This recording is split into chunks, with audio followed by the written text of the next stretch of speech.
రాముడి గుడిలోనే దొంగతనమా? మోదీ అమిత్ షాలపై జగ్గారెడ్డి ఆగ్రహం. అయోధ్య శ్రీరామ మందిరంలో భక్తులు సమర్పించిన హుండీ డబ్బుల చోరీ ఘటనపై కాంగ్రెస్ సీనియర్ నేత జగ్గారెడ్డి తీవ్ర ఆగ్రహం వ్యక్తం చేశారు. యూపీలోనూ కేంద్రంలోనూ బీజేపీ ప్రభుత్వమే ఉన్న రామాలయ ట్రస్ట్ వారి పరిధిలోనే నడుస్తున్న ఈ దొంగతనం జరిగిందని ఆయన అన్నారు. ఈ చోరీపై ప్రధాని మోదీ, హోంమంత్రి అమిత్ షా స్పందించకపోవటం దారుణమన్నారు. ఇన్నేళ్లుగా రాముడి పేరును కేవలం రాజకీయాల కోసం, ఓటు బ్యాంకు కోసమే బీజేపీ వాడుకుందని ఆయన విమర్శించారు.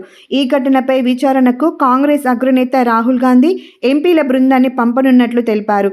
కాంగ్రెస్ అన్ని మతాలను గౌరవిస్తుందని, ఈ వైఫల్యానికి గాను ప్రధాని మోదీ ప్రజలకు క్షమాపణ చెప్పాలని డిమాండ్ చేశారు.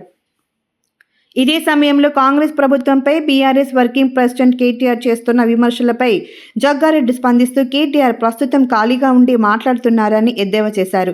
సీఎం రేవంత్ రెడ్డి మాత్రం గత ప్రభుత్వం చేసిన అప్పులు తీరుస్తూ మహిళలకు ఉచిత బస్సు ప్రయాణం, ఇందిరమ్మ ఇల్లు, ఉచిత విద్యుత్ వంటి హామీలను అమలు చేస్తూ పాలనలో బిజీగా ఉన్నారని చెప్పారు. కేటీఆర్ ఎన్ని విమర్శలు చేసినా రేవంత్ రెడ్డి సీఎంగా కొనసాగుతారని జగ్గారెడ్డి స్పష్టం చేశారు.